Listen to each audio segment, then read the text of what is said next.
Yo, what's up mga pampam? So, ayan, tayo pupunta ngayon. Ay, hindi pala tayo. Ako lang. Ako ipupunta ng Talipapa at ako bibili ng aking almusal at ilulutong ulam. So, bababa lang ako dyan ng hagdan, mga 100 steps, charot. Nandito na agad ako sa Talipapa. So, ayan, dito ako sa mga isdaan kasi trip kong mag-isda ngayon. Ayan, di ko alam mga ibang tawag niyang isda dyan. Basta alam ko lang dyan, bangus, tilapia, tulingan, ayan, pusit. Tsaka kung ano-ano pa, ayan, na malalapad. So, nakabili na ako at diretso na ako dito sa aking kusina. Diba? Ang galing. Nag-teleport na agad sa kusina. So, ayan, nakabili na ako ng aking almusal. At sa mga bago nga pala dyan na aking followers, yo, what's up sa inyo mga kapampam? Ang tawag ko sa aking mga followers or subscribers sa aking YT channel. Ako si Jordan, ang inyong bibong-bibong vlogger.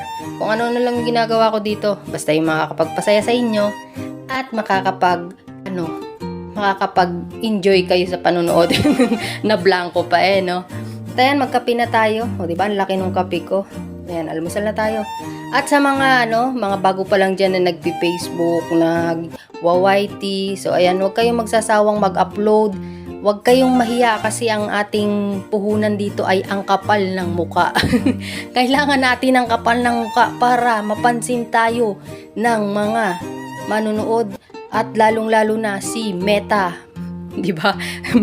Shout out sa iyo, Lolo M. Ayan, huwag kayong mahiya. Basta wag lang yung mga medyo malalaswa na ma-video kasi ang dami nang nanonood sa atin, mga bata. So wag yung ganun, yung mga nakakatuwa or may aral. Sa akin mga lang pani-pani kasi sa akin wala namang aral na mapupulot. Yung na lang, ibibigay ko na lang sa inyo yung ngiti, yung saya. Yung kahit minsan ako yung hindi masaya pero pipilitin ko pa rin na magpasaya para sa aking mga followers, viewers, 'di ba? So, ganun lang. Wag na yung mga hindi kaaya-aya sa mata na magtanggal kayo ng mga damit nyo, ganun lang. So, thank you sa mga nagsisend ng star, sa mga nanonood ng ads ko. So, hindi pa man tayo lumalaki ang sahod, hagdan ba? Kailangan step by step. So, yung mga wala pa namang ads dyan, wag nyo munang isipin yung sahod. Enjoy muna, basta magkakaroon din yan. At ito na nga pala yung niluto ko. So, 6 na pirasong isda lang. Kasya na sa akin yan. O siya, next video na ulit ang daldal. Thank you mga pampam.